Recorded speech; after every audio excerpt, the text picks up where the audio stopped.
కడాయి పెట్టుకొని అందులో మంచిగా నువ్వులు వేసుకోవాలి. వేసుకొని మంచి స్మెల్ వచ్చేంత వరకు వేయించుకోవాలన్నమాట. సో వేయించుకుంటే ఏంటంటే కమ్మటి టేస్ట్ వస్తుంది పచ్చడికి. సో ఇది చాలా ఓపిక్గా మంచిగా వేయించుకోవాలి. చిన్నప్పుడైతే ఈ పచ్చడి మా అమ్మ చేస్తే లొట్టలు వేసుకోవాలి ఏంటంటే మా పిల్లలు కూడా చాలా ఇష్టం. దీని పేరే అమ్మమ్మ టమాటా పచ్చడి. మా ఇంట్లో అమ్మమ్మ టమాటా పచ్చడి అంటే నేను ఇంకో టమాటా పచ్చడి కూడా చేస్తాను అనమాట, ఎండుమిరపకాయలతో. సో అది అంతా వాళ్ళకి పండగలప్పుడు అప్పుడే ఇష్టం, ఎందుకంటే అందులో ఎక్కువ ఇంగు వేస్తాను, ఎల్లిపాయలు అవన్నీ ఉండవు కాబట్టి. సో ఇదేంటంటే అమ్మమ్మ పచ్చడి. మా అమ్మ చాలా బాగా చేస్తుంది ఈ పచ్చడి.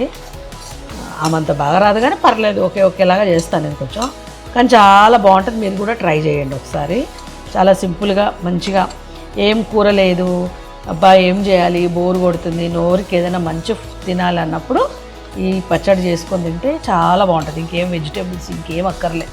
ఆమ్లెట్ తినేవాళ్ళు ఆమ్లెట్ వేసుకొని శుభ్రంగా ఆమ్లెట్ పెట్టుకోవచ్చు, అప్పడాలు వేయించుకునే వాళ్ళు అప్పడాలు, ఏదైనా సరే పెట్టుకొని మంచిగా తింటే బాగుంటుంది అన్నమాట పచ్చడి.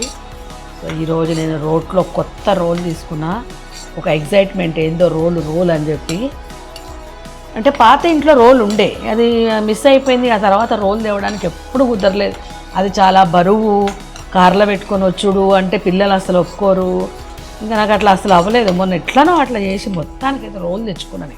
కారుకు బరువు కాకుండా, కారు బరువు కావద్దు కదా అని ఒక చాలా మీడియం సైజులో తెచ్చుకున్నాను అనమాట.